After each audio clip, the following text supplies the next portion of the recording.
Hey everybody! Guess what? We are officially done with Bookish New Yes, Year. Happy Bookish New Year Happy to Bookish us. New Year, but also exhausted. Extremely exhausted. Kidding. We spent the last five days at the Javits Center for BookExpo and BookCon, and it was pretty fun. It was great. You'll see more of that in the vlog part of this. But today we're just doing a haul because we're really excited to talk about the books we got. Yeah, year. pretty excited. It's pretty There's good haul. so much good stuff. I think it was pretty good this year. We got to do some pretty cool like panel stuff too. Yeah, and some really it was good really panels. fun. Like we ended up doing things that we probably never would have done Yeah. otherwise. And here we are. So it is time to show you guys everything we got. At Pretty much BookExpo all of and it is BookCon. worth sort of mentioning. We're very with the excited. exception of a tote or two. Oh, yes. And we're going to start with that. BookCon is always like tote heaven, basically. There's so many totes. I actually was good and did not pick up as many totes, but I did go to a lot of like parties and stuff where I got them. There you However, go. Macky has a couple that are really cute. They're cute. So I'm going to start with the graphics tote that It's just so sort of cute. came out. So Scholastic has an imprint. I didn't know that there was an imprint until last year, I think, that Scholastic had of graphic novels and its graphics. It's pretty nice too. So that's cute. Disney had its own I tote. know, this is so cute. And it's Unicorn is maybe not so great after all. I don't know why, but that's just what it But says. look at the front of it though. It And says, then at the front it says, I'm back. No, but this is my favorite, this other side. It says, time to turn on the Unicharm. right? So freaking cute. And my personal favorite, and not just for the sturdiness, but also for the massive amount of books it can hold, is a Reading is for Everyone tote from... I think that's Capstone. yes, maybe? definitely Capstone for sure. Right. Capstone, right there. And it's super, like, sturdy. Like, I was walking around with this tote full for, like, all day, and it didn't give out on me, and it doesn't look like I used it. Yeah, When you fold actually, up it just looks right. brand new. So, isn't that lovely? Okay, so now that Macky has shown you his totes, I'll show you some of mine. So one of the things I got to do, which you'll see in the vlog, is that I got to go to a brunch at the novel offices, which is pretty cool. And they had this tote bag, which I love. It says Booked All Week. It has a couple of things in it, like this little banner that says Novel Nation. Also has a pin that says Read to Resist. It was a really cute thing because they had like a note with like thank you for coming. Oh, that's and all it's of handwritten that, too, I think. which I love. Yeah, there's a message on the back that's Pretty cool. handwritten, which I really like. That's like a really nice touch. The one arc we did get from that event was The Revolution of Bertie Randolph, which is by Brandy Colbert, and she was actually there. So this is Cool. actually signed, which is really cool. Isn't it great? It's about first love and family secrets, and it's set in Chicago, and it just sounds completely amazing. Very excited, so that was really cool. Very cool. We also got to curate a box at that event, but that one's not going to come for another like week or two, so you're only going to see it in our June book haul. Spoiler, it's going to be great. And the other tote that I got to show you is also from a party I went to. I went to a Fierce Reads, like sort of a catch-up cocktail hour thing. It wasn't really cocktail hour, it was like sweets and treats, I think. Sweets and treats. So this is a really cool bag. Why Love are your mine all black? This one says Love Your Shelf. It's a Swoon Reads bag. And this has a bunch of goodies in it, so we're going to try and go through it pretty quick. First is a sampler of Rebel by Marie Lu. This is the 4th book in the Legend series, but technically it's actually a standalone, so you can actually read it even if you've never read the first 3. What I love about this sampler, apart from the fact that it's matte and it's got the cover, it's actually signed. That's one. Oh, hey. So that was pretty cool. And also, if you recall, if you've ever read the Legend series, there's alternating color fonts. They kept that for this, so it's gonna be so Nice. good. Next we have, okay, we have a sequel. It is Wild Savage Stars by Cristina Perez, and this is the sequel to last year. I forgot what the title is. Oh, Sweet Black Waves. And that is a Tristan and Isolde retelling, but it's told from the point of view of Isolde's handmaiden. I haven't read it. I know Rachel, my friend from Hello Charlie, has read it, so I'll link you to her review of Sweet Black Waves, and I know she's excited for this, so that was one of the books in there. There's also another sequel in here, which this one, on the other hand, like I really want to read the first one because it sounds really good. This is Red Skies Falling by Alex London. The first book is called Black Wings Beating, and it's about twins, and one of the twins is in love with a guy who's not necessarily great for him, but you know, he's in love with a guy and would pretty much do a lot of things for that love. And his twin sister really loves her brother and would do anything for her brother. And so it sort of explores that sort of dynamic. We have a debut that's coming out later this year. It's called There Will Come a Darkness by Katie Rose Poole. It has a pretty cool cover. It's basically like a story about the apocalypse with 5 very distinct personalities that all have a role to play in preventing the apocalypse, or Cool. setting it up. I mean, really, we don't know yet. Another sampler for a series finale this time. It's another series finale. This is Supernova by Marissa Meyer. This is the 3rd book in the Renegades series, I want to say. I am looking forward to this. I still haven't read the 2nd book, but the 1st book I really had a lot of fun with. It's her take on a superhero story, except that they're all teenagers, and this is a world where superheroes are celebrated and villains are not. It sort of reminds me of My Hero Academia now that I watched that. Second to the last thing is something I'm actually quite excited about, and I didn't think I would be until I heard the pitch for it. So this is The 10th Girl by Sarah Faring, and it is a gothic thriller. And normally those 2 words for me are just like, it's not really my thing, whatever. It's set in an Argentinian boarding school, and it's a very exclusive school where there are only 10 girls can attend at a time, basically. And a teacher, who is the main character, she is, taking attendance, and she notices there's only 9, and no one will tell her what happened to the 10th girl. And so that is part of the mystery that unfolds, and there's a lot of other things that unfolds, but from the way it sounds, there's a twist at the end of it that will make you reevaluate the entire story, and I'm here for that. So we shall see. I'm very intrigued. Like, that's not my normal reading thing, but I'm here. And then we have a postcard for The Kingdom by Jess Rothenberg, which just came out. We have this print of the cover of the sequel to Children of Blood and Bone. This is for Children of Virtue and Vengeance. And then we have this art for Pumpkinheads by Rainbow Rowell and Faith Erin Hicks. But the most exciting thing in here is something that's actually an exclusive. It's in this folder. I'm not going to show it on camera, but it is actually the first chapter of a new book by Marie Rutkowski, who is the author of the Winners Trilogy. It's her next YA book. It's called The Midnight Light, and I'm so excited. It's gonna be so good. I just finished the Winners Trilogy, and it was really, really good. So to get that in the bag, I feel like all of us were just like, I was like, what is this? What? So that was pretty amazing, and the party was so much fun. We got to hear Marie Lu talk a little bit, and also Sarah Faring and Katie Rose Poole did a little talking, so that was fun. And the publicists were so nice. Yay! Yay! Moving forward to the other totes that we got with stuff in them. It's actually our friend Mel from Mel to the Annie. Hi, Mel. Hey Mel, we love you, and it was so nice to meet you on the floor. She picked up this tote. It's pretty cool. It says "Flaunt Your Fandoms," which, like, honestly, I do all the time. So, what is this? That's what this channel is all about, really. If you think about it. Like, defend them down below. If you want to see it. Anyway, there were a couple of things in that one. Like, first, we have. It's like a print, I guess, of the Deceivers cover. It's a sticker. Oh, it's a Deceivers. It says "Only liars succeed." Debatable, but I guess that's the premise of the book. I think it's just 4 arcs, right? Yep, definitely okay. 4. So we're gonna run through them real quick for you. So first we have 1,000 Fires by Shannon Price, and I'm gonna read you the back. 10 years, 3 rival gangs, 1 girl's epic quest. So it's about a girl named Valerie Simons, and she knows that the gang wars are dangerous, but she wants revenge for the death of her brother, her little brother, and so she wants to join this other gang. However, the leader of a different gang is trying to coerce her to join him, and he's really charismatic, and she's attracted to him, so yeah. And I'm pretty sure this is the one that Mel told me that the author is actually half Filipino, Filipino American, so that's pretty cool too. Cool.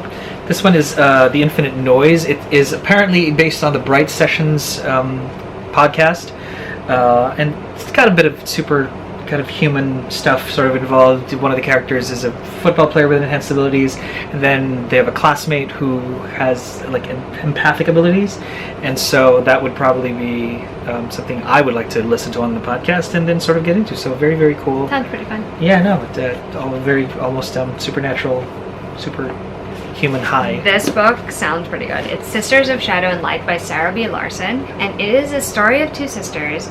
They live in a house where paladins used to live until the night that their father left, which was also the night they were born. So one of the sisters actually has these incredible magical abilities, but because there's like a very loud, like, resounding roar that drowns everything else out, she's basically in her own head all the time, and so the other sister has to be the one to like take care of their mother. And it's just them in this house. There's like briars growing around all of this. It's a castle, basically. They've been in that citadel by themselves without any contact for like 15 years. And then one day a stranger makes his way in and everything changes. And that sounds really, really good. It sounds almost like a fairy tale, which is pretty cool. Pretty cool indeed. And the last one is Stormrise by Gillian Boehm, right? Love the cover. Love the cover. So Tamara Pierce blurbed it. I'm just going to read the back because it just says... So it says... Oh my god, that like literal line there. I'm just like dead. You know, Alana, Eowyn, and Arya now meet Rain. So very heavy-handed on the name-dropping advertisement. Yeah, those are 3 characters that I really enjoy. Right, and look at this. Rain's greatest aspiration is to train as a combat master, but in the Kingdom of Yolanda, girls have only 2 possible futures, wife or spinster. When she reaches Yolanda's borders, Rain realizes 3 things. She'd rather die a toothless hag in the gutter than marry a boy she's never met. She can fight... I respect that. I do too. She can fight as well as any man. And the third, this war has a chance to prove it. What she didn't plan on were the dragons. So you're telling me we're gonna get a girl who's like, I'm not gonna marry some dude I don't know, and I'm also a really good fighter, but also dragons. Sold. So watch. Sounds incredible. I've never heard of that book before, but it's so glad that we now have it in our possession. Thanks, Tor, and thanks, Mel. All right, and which leads us to our favorite tote ever. Oh goodness, this is our favorite tote because we got an invite to join a panel that DC was doing press review that DC Inc. was doing. And DC Inc. basically is a DC Inc. and DC Zoom. There you go. And those are sort of their kind of mini imprints or whatever you call passes for that. DC mini imprints, yeah. For YA and middle grade graphic novels that are roughly the size of regular sort of YA paperbacks as well. So a little less TPB and a little more old-fashioned Goosebumps kind of shaped, whatever. And so we knew that there were going to be some authors that were in there that were going to be part of the project, so they even have this little press kit. They say nobody uses these anymore, but I so appreciate these. And then they invited a bunch of the authors to talk about the books. Some of the artists were there as well. And one of theirs, yes. Yeah, well, one of the artists was there to talk about everything. To nobody's surprise, Mara Tidebreaker, a finished copy I'd like to think, because Mara Tidebreaker was, I think, one of the first books that came out that in this sort of series where they're trying to explore an Elseworlds type deal where closed stories can introduce characters to like a larger group of people who would never maybe pick up a comic book but would definitely appreciate like a closed story. And Daniel Page wrote this. Start with some middle grade, shall we? It's going to be a little bit of a mix. So this is middle grade, and we have an advanced copy of Superman of Smallville, which is by Art Baltazar and Franco. It's basically a story about a younger child, well not child, 13-year-old, Clark Kent, which it says that he's still Superman in this one, but then he has a secret that he's trying not to get out. Interesting. So, but someone is doing things that look like his abilities, so they're trying to figure out who it is. Right, and then the next one is Swamp Kid, The Secret Spiral of Swamp Kid at the very least. So you've got there. It's by Kirk Scroggs. That's and yeah, you know, his favorite meal is sunlight, which of course photosynthesis, right? And I think it's just that's funny. Growing up as the Swamp Kid. So a lot of these books are about that actually. They're all younger, they're growing up, it's a coming of age story, and they're coming into their identities. And sort of the really nice lady who was sort of chairing the panel basically said that if it was a middle grade book, it's really going to be more about sort of external issues and teaching kids how to relate to that kind of stuff, which is, I think, great that you've got these superheroes. It's funny, too, because the one book that isn't really like a coming-of-age story is actually this next one. But it's also sort of our favorite of the middle grade ones. It's Dear Justice League, which is by Michael Northrop, and it's illustrated by Gustavo Duarte. And basically, they got kids to write letters to the Justice League and ask them all sorts of questions and stuff, and it's cute. Like the concept of it is so great. Really cute. So we're looking forward to that. Definitely. Yeah. I mean, just to see, it's not even fan mail; it's fan questions. Yeah. And to have the Justice League be super honest is really funny. Now, moving on to a slightly older fare. We're going to be getting a little older here. Would be Meg Cabot, who was also there randomly. I love her. To me, it was random because I didn't think she would be linked to these kinds of projects until I realized, my goodness, DC is getting so many kinds of authors to pen these things.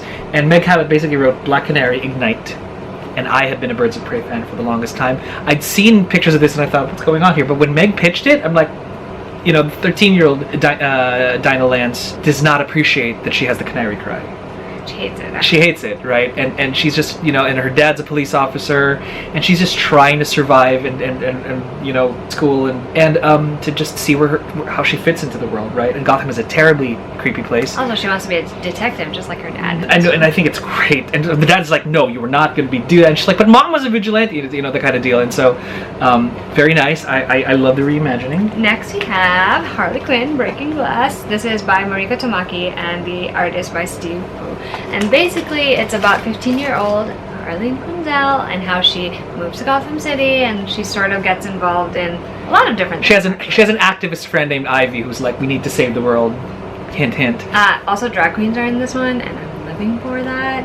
It's going to be real fun. It's another exploratory thing about a character. This is one of the most interesting ones for me because I'm like, it's a character who's not necessarily completely good or completely bad. And so you don't more complicated. And so you can't expect to immediately conclude whether she'll do the good thing or the bad thing. Which is very interesting. Which is Harley's story left to right. So to see that on a teen scale would be cool. Yeah. And then, to everybody's delight and joy, Cami Garcia teamed up with Gabriel Piccolo. For those of you who may have been following Gabriel Piccolo, he is a Brazilian artist who was recently went viral because, well, not recently, but who went viral because of a lot of his really good art, but especially his Teen Titans work. And so they selected him. Cami Garcia basically mom-friended him into the whole DC Universe creation process, but totally worth it. And they came up with Raven. That's right. So cool. And this is a reimagined origin story for Raven, where they were so careful to make sure that every aspect of Raven was included that mattered, right? Yeah. So Trigon is in here, crazily enough. And the last one is one that's really exciting too. It's Under the Moon, a Catwoman tale, which is by Lauren Miracle, illustrated by Isaac Goodhart, who was actually also at the panel. Again, like the others, it's an origin story for Selena Kyle, which I am super excited about because it's another character where you don't necessarily know what she's going to do in any given situation. And she's still, this is not confident Catwoman, the way he explains it. No, yeah, this is Catwoman who was like in overalls and this is Selena trying to figure out big jackets covering herself her own self and like what she's gonna become. And that's so exciting to me, like as someone as a reader. But before we get to other things that were in that bag, can we please take 2 seconds to talk about the fact that they also dropped the news at BookCon that there are more things coming for us. So there's going to be another Teen Titans book. We get a Beast Boy one, which is really exciting. We are getting an Oracle book. We're getting a Cassandra Cain book, Shadow of the Batgirl. We're also getting Gotham High, which is very interesting on its own. But see, the thing that literally made me and Kristen from Super Space Chick lose our shit a little is that they announced there's also going to be a Dick Grayson one. And it's called The Lost Carnival. And it has the most flipping fantastic cover I have seen in a while. It's kind of like The Great Gatsby. I love it so much. I'll just pop it in here just because I can. Yeah, it's amazing. It's so good. I'm so excited, but that's so far away. But I'm so excited. But all of these things and all of these titles. Such a great reveal. It made everybody's day, and it's still making our day, too. It was incredible. We can't wait to read all of it and just talk about all of it all the time. Because we're those people. So now we're going to get to some books that we picked up on the floor. Yes, I will segue over to my graphic novel haul. Which is quite a haul, I'm going to tell you now. It's pretty impressive. So I'm going to start with Stuff from Oni. So we got a quick and easy guide to queer and trans identities by Maddie G. and J.R. Zuckerberg. It is exactly what the title says it is, and it's done in this really sort of gorgeous narrative kind of art form. We have Pillow of the Woods by Mai Nguyen. So cute. It's very, very cute. There's like this tiny child with like a dog. It centers around Pilu, who is a lost tree spirit who meets this, I guess it's a girl named Willow. The journey is long and Pilu isn't sure she's ready to return home, which infuriates Willow, who determines to make her own mistakes by getting Pilu back safely.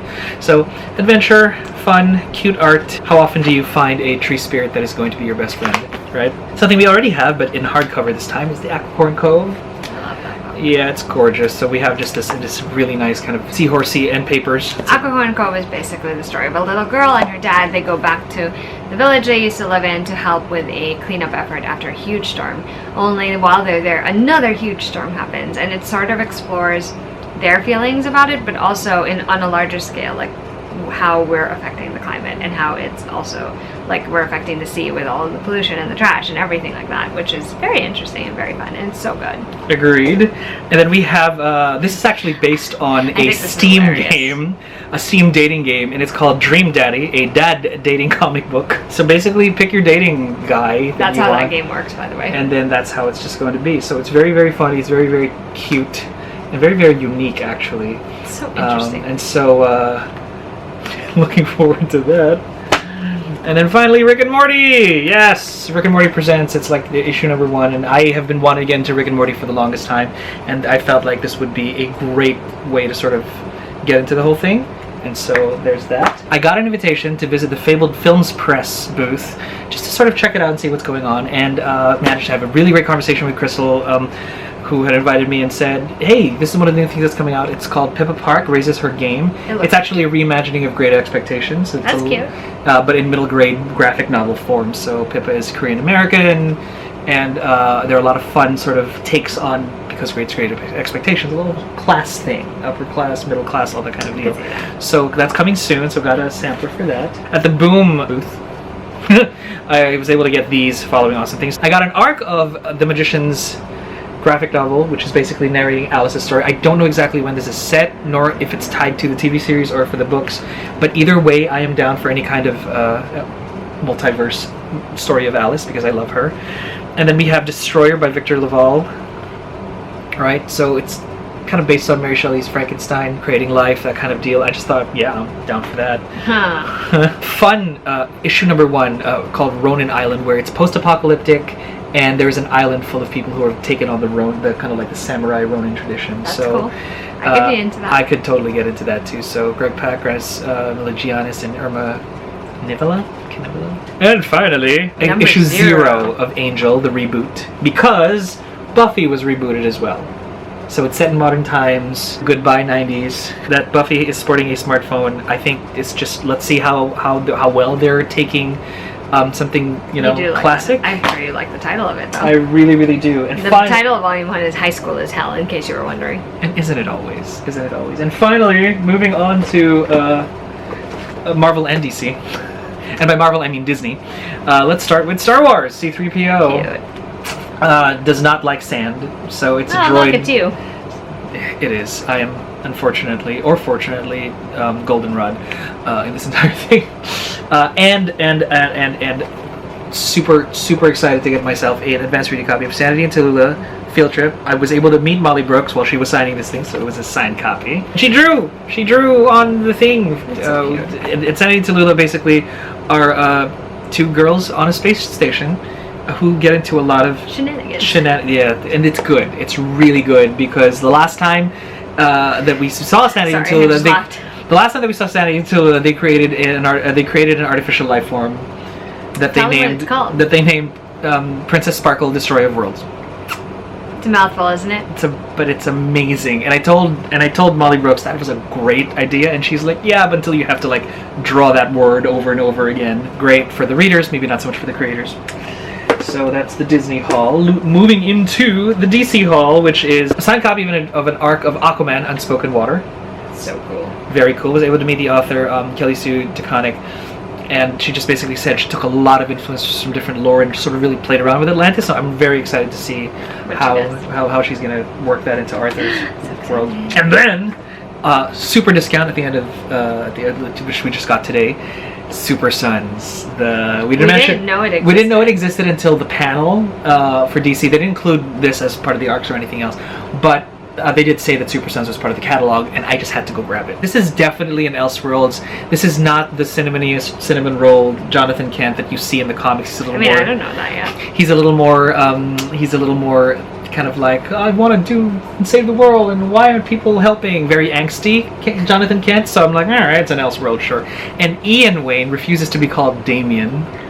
Is less angsty. So it's like they extracted the cinnamon and put it in Damien, and now Damien's nice and he just wants to make a difference. So that's going to be really interesting how that works. And finally, a classic at half off. Watchmen. Talk to the folks at the DC booth and they're like, these are going for half off, and I'm like, I'm grabbing that one. It's like, good deal. And so very excited for the whole thing. Yeah, and so it is absolutely the whole thing. It is Watchmen by Alan Moore. It's set in a dystopian world where superheroes aren't as clean cut and as nice, and go through terrible moral debacles and do some terribly morally questionable things and try to save the world without trying to destroy it. So crazy decisions that have to be made there. Interesting. And that sums up the comic haul. Pretty cool. Well, your comic haul. Yeah, my comic haul. What's your comic haul? I have a very small one, and it features some of the people that Macky's publishers that Macky's actually referenced. So I have an Oni Press one, and that's the Tea Dragon Festival, which is by Katie O'Neill. This is actually the sequel to the Tea Dragon Society, which I really enjoyed. As usual, cute illustration style. If it looks familiar, it's because the author of Akukun Cove is the same author. And this is basically the sequel. to the first one. And in that world, you can have a tea dragon as your pet, and you can make tea out of the things that grow out of their head. And it's great, and I love it. I'm very excited about that. And then Macky actually got me this next one. It's also from DC. And you can imagine how excited I was when he was like, guess what I have? Jumped a foot. It's Batman Nightwalker. This is basically the graphic novel adaptation of Marie Lu's YA novel. And it was adapted by Stuart Moore, and it's illustrated by Chris Wildgoose. And honestly, if you have read Batman Nightwalker, you will probably want to pick this up, because I am a huge fan of how they illustrated it already, and I haven't even read the entire thing. It's just so good. It's so exciting. Basically, it's just teen Bruce coming into his own. This is the early days before he's even actually become Batman, Dark Knight. basically.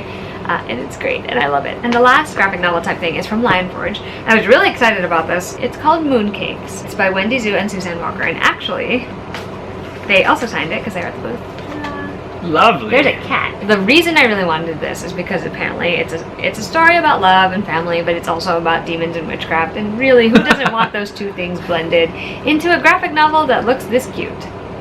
Agreed. Basically. So Macky's probably going to read it too, honestly. Totally more on the benign side. I'm going to go straight into my adult haul because there's only 2 books for that. So first is something I'm very excited about, obviously. It's Twice in a Blue Moon, which is by Christina Lauren. And this is an arc, and it comes out, I want to say, September or October, and it's their latest romantic comedy. It's like a second chance romance type story, which is gonna be cool. fun. Backstory of this is there was a serious struggle to get this book. I feel like we tried every day from Wednesday up until Saturday when we finally got it to get this book, and it was just so hard. And I know it's because a lot of people also wanted this book, but I'm so happy we finally got it. Like, it worked out and we finally got it. Here's the thing about this book. I don't really even care about the specifics of the plot, okay? Because this author, I trust her to write me something that is magical and wonderful and like will just transport me somewhere else the way her first and only novel other than this did. And that book is The Starless Sea by Erin Morgenstern. I cannot believe I actually managed to get a copy of this. Like, honestly, it was one of the ones where it was going like hotcakes, and we were all just like, I don't know if we're gonna get one. I don't know. And I got to meet her, and she signed it. Yeah. She basically has a lot of magical elements in this one. There's like a library, and the main character finds a mysterious book, and then when he turns the pages, he kind of discovers that his own story is in it, and so he's trying to figure out That's interesting. how that's even possible. But honestly, oh my god, I just can't even with the fact that I have this book in my hands.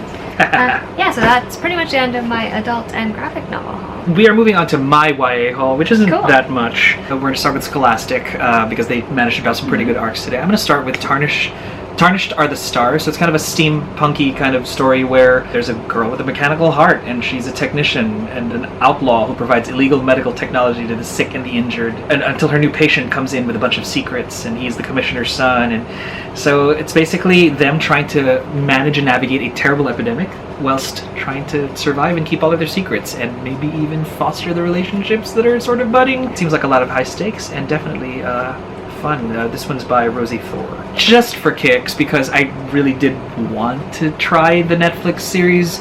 This is Sabrina Season of the Witch. It's the prequel to the actual Netflix that's cool. series. So I'm not a huge fan of the Riverdale kind of series because it's just not my thing. Like, that's not my wheelhouse, and so that's fine. But when they said that, but Sabrina's gonna have like real supernatural elements to it, I'm like, okay, let's try that. And this is the prequel that I would like to definitely try. Julie, if you're watching, this might go to you after I'm done. Speaking of supernatural, there's Castor by Ellie Chapman. Asa knows that real magic is dangerous and illegal. After all, Casting killed her sister Shire. Now Asa is responsible for the money to pay off Saint Willow, the gang leader who oversees her sector at Lotus Land. If you want to operate a business there, then you had to pay your tribute. Again, a lot of survival until something larger comes along and basically tries to, get out of this life in one piece. So there's that. And finally, I think this one's a fantasy one called Shadow Scent by P.M. Freestone. Nice and cover. I know, it's pretty cool. So one of them, Raquel, she has a gift for fragrances. And Ash, he has, he's an Imperial bodyguard and what have you. Look, bodyguard. I know, an Imperial bodyguard, but he has to conceal a secret as well, right? And so they're both involved in a crime that involves poisoning. It's one of those stories. Yeah, and so they're going to have to work together now. Sure, reluctantly. Because they can't be friends. Yeah, or are they? Fated. Right. Disney yielded some, one YA contemporary story called The Last True Poets of the Sea. I love that cover. I know, it's really great, and it feels like one of those coming-of-age tales again that'll sort of stick with you. Well, it's a story about a family, and different sort of family members have struggled with several things. One of them attempted to take their life. The other one just sort of is partying hard and a little too hard with the wrong people. And it's about sort of growing up and surviving that sort of tumultuous phase. And looking forward to this kind of very heartfelt book. The only contemporary one, oddly enough, that I had managed to grab. That doesn't surprise me, actually. Not in the slightest. Besides, it's from Pantera Press. It's called Carne. And it's one of those oh my god, magical the main world... character has my name. Yeah, her name's 16-year-old Watch Alexandra me read Jennings. it because of that. It's probably going to go to her. And it's one of those portal stories. That's always fun. Instead of going to school on her first day, she actually ends up in another world. Which I think is the best way. Like, I've always hated school, so any day that I would have gotten sucked into another dimension would have been a day you would have loved. Perfect. I said to the books, I know more, I shall take you. Leading us to a couple of books from Blackstone. It was a joint signing, and the first one is by Jill Cresswell. It's called Beasts of the Frozen Sun. Every child of Glastonith learns the last words of Lyra, the god-gifted mortal whose doomed love affairs sparked a war of gods and men, and Lyra of Clanstone knows the story better than most. As a descendant of Lyra and god-gifted in her own right, she has the power to read people's souls, to see someone's true essence with only a touch of her hand. I'm going to assume that war breaks out, and she will have to... It's warriors, tyrants, gods. She will stand against them all. So, strong female character. Look, she has red hair. She has red hair. I had Jill sign this for me and Alexa right there.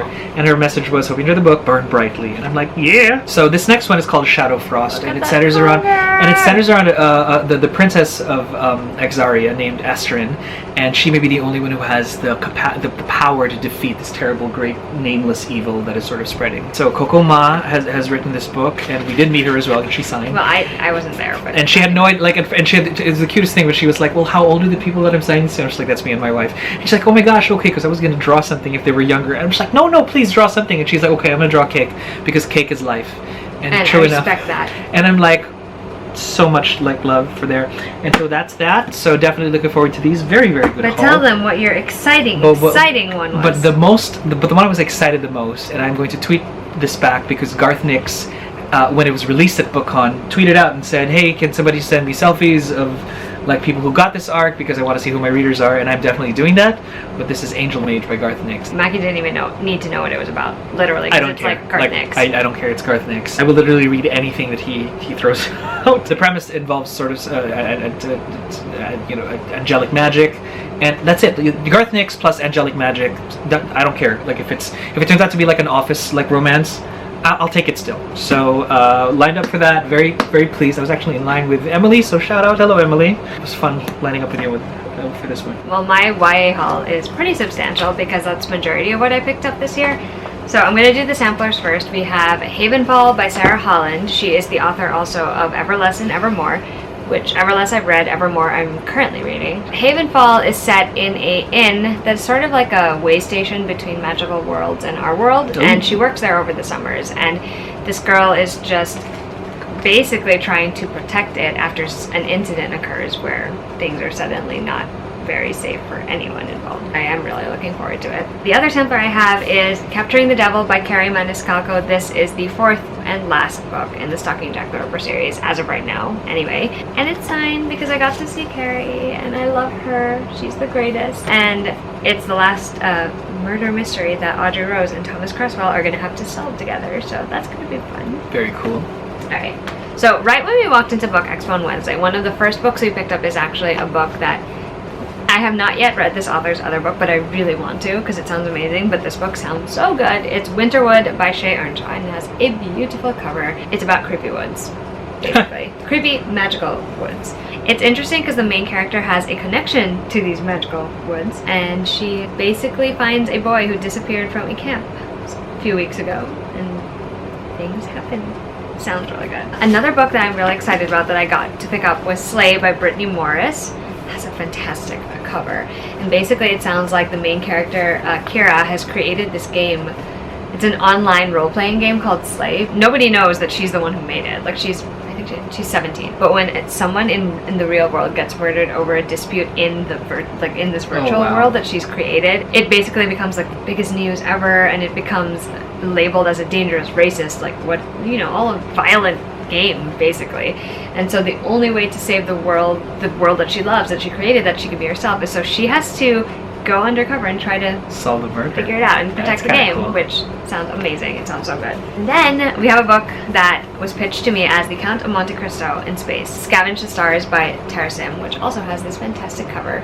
So Amaya rescues this stranger from drowning, and she's worried because it means that maybe she's going to have to stay longer on this ship that she's on. She's working her debt on it. But this person she saves offers her a completely new identity and a completely new, like, she can have like an almost unlimited resources, really. But the only thing Amaya really wants is revenge against the person who ruined her family and stole her own original life. So sounds so good. I also am very excited about this. I waited in the line for this one because I'm so excited. It's Girls of Storm and Shadow, and this is the sequel to last year's Girls of Paper and Fire, which you guys might remember me mentioning in my best books of 2018 video. So I'm not going to really go into what the premise of this one is about, but suffice to say, after everything that goes down in that first book, there's a lot of things that need to be picked up and resolved here. At least I'm hoping it happens. Yeah, and so it met her, and so it's signed. Ta-da! Hooray! Next is a book from the novel Little Brown. It's called A Match Made in Mehendi. And so the main character, Simi, she comes from a whole family of matchmakers, and they sort of like, for them, it's sort of like an ability that you might inherit. And so one day she's able to do it for someone, and they're like, oh, you're going to be a matchmaker, you're going to be great. And so she of course decides to take advantage of this and, you know, sets up a way for her to sort of get people dating at her own high school. And then she also decides to try it for herself. Oh, interesting. So, fun times. It sounds super cute. This is The How and the Why by Cynthia Hand, who is actually an author I really, really love. And this is actually about adoption. Oh, that's the main thing that I know about it. It's an adoption story where, you know, want to know who their birth parents were and what their situation was. And so I'm looking forward to seeing what Cynthia Hand's take on it is going to be. And this covers. This book was optioned for Netflix by, and also was optioned by the same people who made To All the Boys I Loved Before. So everyone is really excited about it. But it is a book called 10 Blind Dates by Ashley Elston. The main character in this one goes on 10 blind dates because her boyfriend, her longtime girlfriend, just kind of wants a break from their relationship. Oh, that's terrible. Also, I got to meet her, so it was cool. Lovely. Also, I was witness to the moment she and Kristen met, because Kristen is the person who's been pushing her books the most, as far as I am aware. She got me to read one of Ashley's other books, so it was really cute just seeing them have a moment. And then we have The Gravity of Us by Fel Stamper. It's basically about two boys who end up meeting when both of them have family members get involved in this very publicized space mission to Mars. So they all have to move to Houston for like the training and whatever ensues, and so these two boys sort of ground each other in the center of all of this crazy like media frenzy that's surrounding this mission, and like all of the family dynamics that are shifting because of it. It sounds real good, guys. Oh my god, guys, I finally got this book. I can't even. My favorite Emery Lord book is The Start of Me and You, and it is amazing. And there's a sequel, and guess who has it? It's The Map from Here to There by Emery Lord, and I'm so excited. I flipping have my hands on this. I can't decide actually whether this or The Starless Sea is going to be my first BA read. Who knows? This book basically continues, not right where the other one left off, but maybe like I think about a year later, and I'm expecting more soon, because fun. In a complete change of direction. We have The Fountains of Silence, which is a historical fiction novel by Ruta Sepetys. This is like one of the bigger books that I picked up. Yeah, it's pretty hefty. For me, it's actually an unusual fiction, like historical fiction setting. It's set in Madrid in the 1950s. I'll be honest, I don't know what it was like, because this is apparently under the when that place was under the rule of a very strict general, and I obviously can't speak to what that was like, and I don't even know that much about that part of history, but I find that with Ruta Sepetys, she always manages to like explore these time periods I wouldn't think to think about, and to think about these incidents that are not necessarily maybe as popular in popular fiction, like World War I and World War II tend to be featured quite a bit, and this is something that I've never like really read or seen, so it's going to be real interesting, but I'm also expecting to be sad. And then, oh my god, I got to meet Mary H.K. Choi, who is the author of Emergency Contact, and this is her new book, Permanent Record. Honestly, didn't even need to know what it was about because I enjoyed Emergency Contact so much. They're basically two people, they meet in the middle of winter at a bodega in New York, I'm pretty sure. Yep. And they have, I think it's either a couple of hours or maybe a day that they're together, so fun time. Very nice. Vampires are back! Yeah. Kidding. Are they? This is I know a lot of people are anticipating this one. It's The Beautiful by Renee Ahdieh. So here's basically all you need to know about it. It is a young adult novel with vampires set in the city of New Orleans. And I'm here for it because... I watched all of the originals. I know, right? It just sounds so good, so...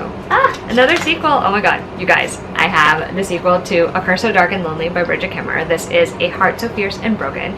It basically takes off right after the ending of A Curse So Dark and Lonely, which is a Beauty and the Beast retelling with a unique spin to it, I want to say, because the main character, the beauty character, is actually portaled from our world into this fictional world. Oh, wow. And she also has cerebral palsy. So the entire... that also obviously affects like how she experiences this entire Beauty and the Beast story and her interactions with the Beast character. What I love about this one is that my favorite character in that first book is actually one of the main narratives in this book, and you guys don't understand. Like, if you have ever heard me talk about that book, you will know which character it is. He gets his own point of view, okay? Like, literally, I have a lot of feelings about this because I really love him.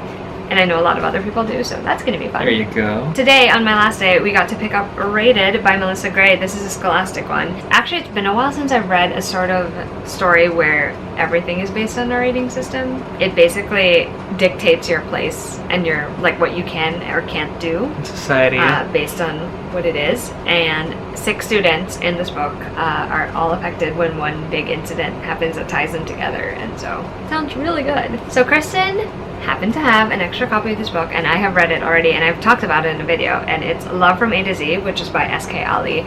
This book was so interesting. It is set in Qatar, first of all, which I have never, like, I barely read any books set in Qatar. It's about these 2 characters who end up randomly meeting, like, and the reason why they first notice each other is actually one of the characters notices that the other one keeps a journal that is much like his, and they chronicle marvels and oddities in their lives, and that's how they sort of journal about them, like, cute, those things. And it turns out both of them are kind of, they have their own things that they're working through. Our main character, Zainab, is kind of like angry. She's angry at the world and the way women, especially women of her faith, are treated in this world, and she kind of gets in trouble at school for that. And then there's Adam, who is hiding the fact that he has just been diagnosed with multiple sclerosis, and he hasn't told his family because that's what his mom died of. And so these 2 have stuff to work out, but then they also meet each other, and, you know, things happen. Lovely. And the last YA book that I'm going to show you is Rogue Heart by Axie O. And I cannot tell you guys how flipping excited I am about this book. Because, okay, it's been a while since I've talked about it, but Rebel Soul was just... it was so fun to read. It's like Pacific Rim almost, a little bit. But with characters that are teens who are training to be part of the military. And so basically Pacific Rim 2. And like the 2 main characters, like the main character of that one is someone who ends up getting assigned to watch sort of a special member of a special branch of this military. And there are 2 secondary characters in the first book, and I, like, immediately after meeting one of them, I was like, I love this person so much. I want them more in the story. Guess what I get? Part 2. Sequel. And guess who's the star of the story? That favorite one of character. Oh my god, it's so good. His name is Alex, and I love him so much. Anyway, sorry, I have a lot of feelings there. I am so excited. I cannot wait. I actually feel like I need to read Rebel Soul again before I read this, so that'll be fun. Alright, those were all my YA things. Alright, moving on to my middle grade haul, which is, I think, easily my favorite. Let us begin. This one is a Disney Hyperion one, and it's called Stuffed. He's Here to Save the Night by Liz Braswell. And long story short, it's about a kid whose dad is under attack by this kind of terrible force, and only his stuffed animals can fight them. I mean... Or are they really just stuffed animals? So that's it. Like, I'm sold already. I had managed to get... and I missed this during the graphic novel haul, but I'm going to throw this in here anyway. It's a graphic novel? I know, I didn't know. We thought The OK Witch was like a regular novel, but then it's actually a graphic novel. Oh, cool. And it centers around 13-year-old Moth Hush, whose powers awaken at a critical time where her family, has a long history, apparently, with magic, and she's the only one, I guess, as a representative of said family, to sort of stave them off. So, very, very fun premise. I am looking forward to reading that. New middle grade fantasy novel follows a boy's unlikely journey to save humanity. Again, it's one of those me and my special powers, and possibly my friends that I pick up along the way, save the world kind of stories. So definitely. Guess whose kryptonite that is? Guess whose kryptonite that is? Me. We're gonna mix it up here. Move on to something contemporary, and it's called The Friendship Library by Rebecca Donnelly. This is by Capstone. That's where I got the bag. So it's still from two points of view. One of the girls is struggling with sort of like changes and losing her best friend, and it's one of those really nice kind of, well, how do we deal with life and friendship after all? And so I, again, childhood spent with not too many friends, happy to live vicariously. Also, Strange Birds, A Field Guide to Ruffling Feathers by Celia Perez. A bunch of kind of girls. So Ophelia is a budding journalist, Aster is a bookish foodie, Kat Garcia is a rule-abiding bird watcher, and it's a story about sisterhood. So fun. I always like reading more about girls than boys anyway. I was actually given this in line by one of Emily's friends. I think it was Talia, and it's called Pages and Co. The Book Wanderers. So thank you, by the way, Talia, and whose mom that I met as well. And they're both like mother and daughter at BA. That's cute. And just like that is like my future. Actually, Alexa's read this already. She's a girl who, she and her grandparents live right above the bookshop that they own. And in the bookshop, one day, she runs across Anne from Anne of Green Gables and Alice from Alice in Wonderland, and she's wondering why the heck they're wondering about like that, only to discover that actually they can leave their books, and also she can go into them, and so cool. Adventures. Indeed. So for those of you who've been following Book Twitter, and Uncle Rick reordered recently, Dactyl Hill Squad 2 was out. We had the first one, this is now the second, and it's a historical fiction based, I think, during the Civil War, in the United States Civil War, not the Marvel character Civil War. And that involves pterodactyls. That's right. I think it's just great. There's dinosaurs, guys. I know there's dinosaurs. Okay, cool. Moving up, I want to put Jinxed by Amy McCullough. Yeah, so this one's by Source Books, and it's one of those. So it centers around Lacey Chu, who's dreamed of working as an engineer for the biggest tech firm, but then at one point in time, a highly advanced customizable pet, which is what the tech firms create, called a Baku, is broken, and she fixes it.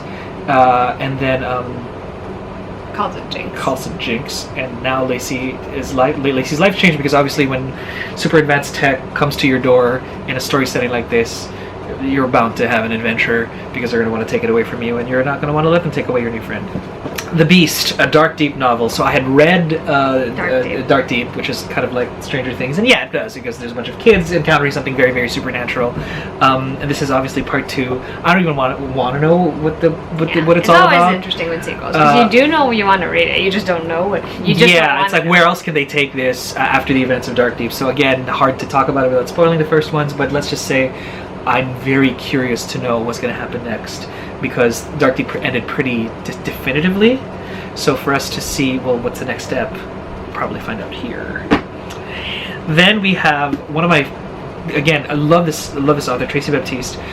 She's the writer of the Jumbies series. I had read the Jumbies and the Rise of the Jumbies, the first 2 books. This is the 3rd book in the Jumbies story, The Jumbie God's Revenge. I guess it's still going to be about Corinne, who has a very distinct and specific tie to the Jumbies, which in Caribbean mythology would have to be sort of like the creepy crawlies that come out at night, and are the sort of like the creatures that steal children and stuff like that. So whatever her connection is, obviously, is that comes to the center once again, and cannot wait to see what happens next to Corinne. So book 3, happy to have it.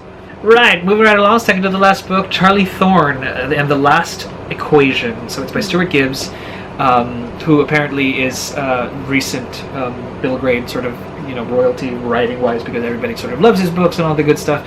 This is a spy story. I mean, that's how our friend Lily, who was there at the booth, basically said, you gotta read this book if you gotta like spy schools and all these things. And I'm just like, yeah, happy to get this nice gateway drug, not just to this story, but also to the whole Stuart Gibbs kind of, I want to say, bibliography. Yes. Cool. And then, in person, finally got to meet the man behind the stories.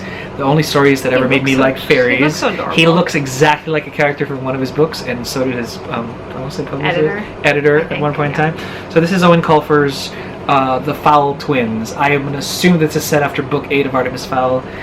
Honest confessions, I only had read up to book, I want to say 6. It's pretty far. I haven't read any. Yeah, I started 7. never got to finish it, and there is a book 8 apparently. So I think this is set after that.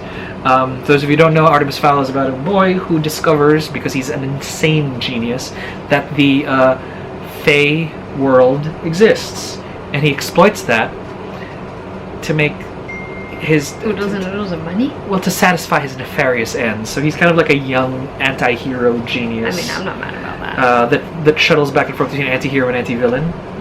And his agenda is completely his own. Very, very chaotic neutral. Okay, the last part of our haul is sort of a joint haul. Like, we sort of stuff that we sort of but we want to read them. We like, both want to read them. Yeah, for sure. So. Like 100%. It's like we both are going to be reading these things. So the first one I'm going to show you guys is Cursed, which is illustrated by Frank Miller, and it's written by Thomas Wheeler. So there's like drawings in this one, which is really cool. Very and this cool. is basically their take on the King Arthur legend. It's basically their spin on it. So we all know that in the story of Arthur, like whoever has the sword is basically the most powerful person, right? And meant to rule, blah blah blah. So Arthur gets the sword, right? And Mr. Pendragon. But himself. what if it wasn't Arthur? What if it was a queen that got picked and not a king? And what if it just so happened that the Lady of the Lake ends up being the person who actually wields the sword? And sounds so good. This is actually going to be a Netflix original series very soon, which is going to be so awesome. It sounds so great. Plus Frank Miller, right? Yeah. The other one that we both got I love that cover. is called Stormcrow by Kaelin Josephson. A rider will rise, a rebellion will begin, and it basically There's crows in that one. They ride crows in it. That's all I want. That's true, and it's so. It's on the. It'll be on the flap. It wouldn't be on the back. Crows are. Oh, and here. So check this out. In the tropical kingdom of Rodair, elemental crows are part of every aspect of life. Done. Like elemental crows, sure. Plus, it's beautifully signed, and definitely looking forward to that. Okay. Preface this by saying Kristen and Macky have literally managed to convince me between them that I need to read more Star Wars things, like both from the Legends universe and from the new and Kristen and I have enough. They've done a very good job of talking it up and talking about their favorites, so that's great. But this book is actually quite exciting. It's called A Crash of Faith, and it's by Zoraida Cordova, and it's actually set in the world that inspired the new stuff at the Disney parks, basically. Batu. Ooh, okay. There you go. So it's about two childhood friends, Izzy and Jules, and they live on Batu together. They sort of for them, climbing the spires over there is it's like a game. It's like a daily thing. Yeah, but then Izzy's family leaves without giving them the chance to say goodbye, and Izzy and her parents are constantly on the run until the parents die, and she ends up becoming a low-level smuggler. And their paths cross again when she finds herself back on Batu because she has to deliver a parcel, only she ends up running into Jules after years and years apart. So I am down for that. It's also, the job ends up going wrong, as things tend to do in the Star Wars world, and so they have to figure out how to fix it. Okay, now to what we would say would be our favorite part of the entire con, because it's sort of, since Rick Riordan had released, not just released, but started executing on his plans to have his own imprint and get different people to draw from their cultures and create their own sort of stories. It's sort of been a yearly thing that whenever there's a new one, we would like to sort of be part of that and sort of get our hands around and get our arms around these stories. And so we were able to get an advanced reading copy of Race to the Sun by Rebecca Rowanhorse, and it comes with this little. How cute! I know, it's kind of cool that she's got a bow and arrow. It seems like a spectral bow and arrow with lightning in it. On I want to assume a storm crow. She's riding the crow right here as well, so it's the same kind of thing. Yeah, and it's a story about a young girl. I'm going to butcher this already, so please forgive me. Najoni Begay, who basically, ever since she was a young girl, could detect monsters. So when her dad disappears, obviously she's going to have to go out and fix that. So based on Native American legends, and I was able to meet Rebecca, and she signed it as well. It was beautiful. It's a great time. And then, so happy for that. Speaking of Rick Riordan imprint, the next book we're showing you, and the last book we're showing you, is actually another book, and it sounds really, really good. And it's Tristan Strong Punches a Hole in the Sky, and it's by Kwame Mbalia. This book is about Tristan, and he doesn't really particularly feel like he's a strong person, especially because he wasn't able to save his best friend who had died in a bus accident. And all he has left of this friend is the stories the friend wrote in a journal that he still has. One day, this mysterious creature comes and steals the journal, and in an attempt to get it back, at some point he ends up punching the sky and punching into mid-pass, or mid, I'm pretty sure it's called mid-pass, which is not a good thing because a lot of supernatural things live there. Okay, Tristan has to team up with its African-American folk heroes and West African gods. Cool. Which is an interesting combination because I don't think we've seen anything like that done in the Rick Riordan Presents line or even in Rick's books himself, so that'll be fun. And basically they have to entice Anansi, the spider god, to come out and sort of seal up this little hole he punched in the sky. It sounds like it's going to be a fun time. So it also came with this really cool and it's signed. And it's signed as well. So Kwame was there. He was wearing some pretty cool threads. I love it though because it says "Stay strong." I know it says "Stay strong," and that is the tagline. It also says that on the little punching glove keychain. So that wasn't the last book because at BookCon, Kristen, our friend from Super Space Jade. I mean, we didn't pick this up at BookCon. Let me make this clear. This did not happen to us from BookExpo or BookCon. It came from. Okay, yeah. It came from Kristen from Super Space Jade, and she just so happened to give it to us at BookCon because she could, and she was done with it.